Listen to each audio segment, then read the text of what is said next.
قاری صاحب آپ سے گفتگو کا آغاز کرتے ہیں۔ حدیث مبارکہ صلی اللہ علیہ وآلہ وسلم میں ہے کہ الدعا مخ العبادہ۔ بے شک۔ میں چاہتا ہوں کہ یہ دعا جو ایک جز ہے عبادت کا، اس کی تھوڑی سی آپ وضاحت فرمائیں۔ جزاکم اللہ۔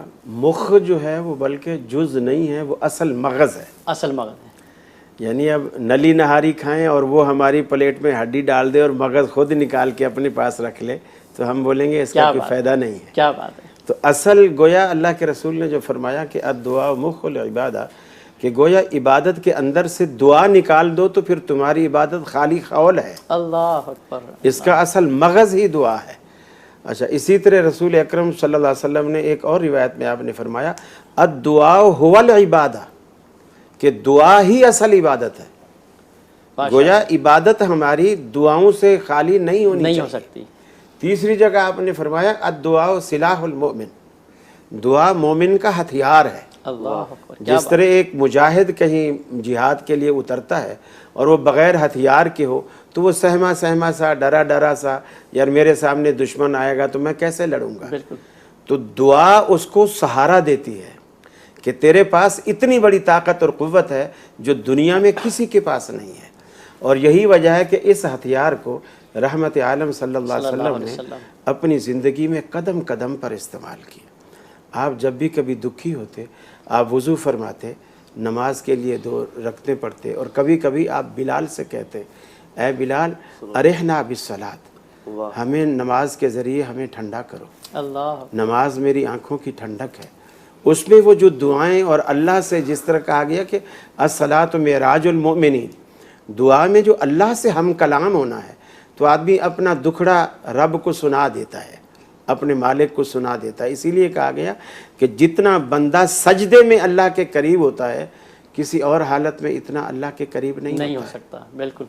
تو سب سے یہ ادا بھی اللہ رب العالمین کو سب سے زیادہ پسند ہے۔ یہی وجہ ہے کہ غزوہ بدر کے موقع پر آپ نے جب دشمنوں کے لشکر کو دیکھا، ان کے ساز و سامان کو دیکھا، ان کے ہتھیاروں کو دیکھا، اور پھر اپنے 313 کو دیکھا اور ان کے بے یار و مددگار ہونے کو دیکھا، تو آپ نے اسی ہتھیار کو استعمال کیا۔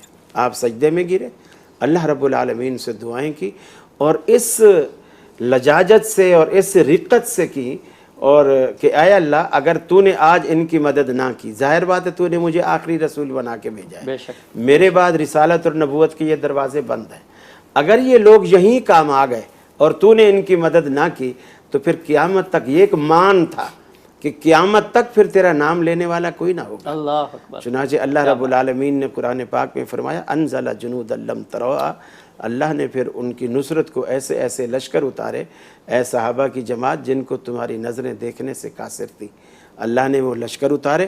کفار کی نظریں دیکھ رہی تھی، وہ ان سے مرعوب ہوتے تھے، صحابہ اپنی ہمت سے لڑ رہے تھے، لیکن صحابہ ایسے چڑھی چلاتے، لیکن وہ فرشتے ایسا کام کرتے کہ دسیوں کے سر قلم کر دیتے۔ تو دعا تو ایک قرآن مجید نے بھی کہا کہ قال ربکم ادعونی استجب لکم، اے لوگو تم اللہ رب العالمین سے، تمہارا رب یہ کہتا ہے کہ تم مجھے پکارو، میں تمہاری دعاؤں کو یہ بھی نہیں کہا قبول کہ میں سنتا ہوں، بلکہ کہا استجب لکم، میں تمہاری دعاؤں کو قبول کرتا ہوں۔ کیا بات کہ آج دنیا میں انسان یہ گلہ کرتا ہے کہ میں گناہگار ہوں، میری رب سنتا نہیں۔ اللہ کہتا ہے کیوں؟ شیطان کو جنت سے نکالنے کے بعد شیطان نے اللہ سے دعا کی میری عمر کو بڑھا دے، چنانچہ قرآن کہتا ہے کہ جا ہم نے تجھے مہلت دی الی یوم الوقت المعلوم، اللہ نے ابلیس کی دعا کو قبول کیا۔ تو رب کہتا ہے میرے بندے میرے دروازے پر آ تو صحیح، اپنی جبین نیاز جھکا تو صحیح، ندامت کے 2 اشک بہا تو کیا صحیح، بات ہے، بہت اپنا دست سوال اٹھا تو صحیح، واہ، طلب کا دامن پھیلا تو صحیح، میرے لطف و کرم کو آزما تو صحیح، تیرے آنے میں دیر ہو سکتی ہے، میرے راضی ہونے میں ہرگز دیر نہیں۔ کیا بات، بہت خوب، بہت خوب۔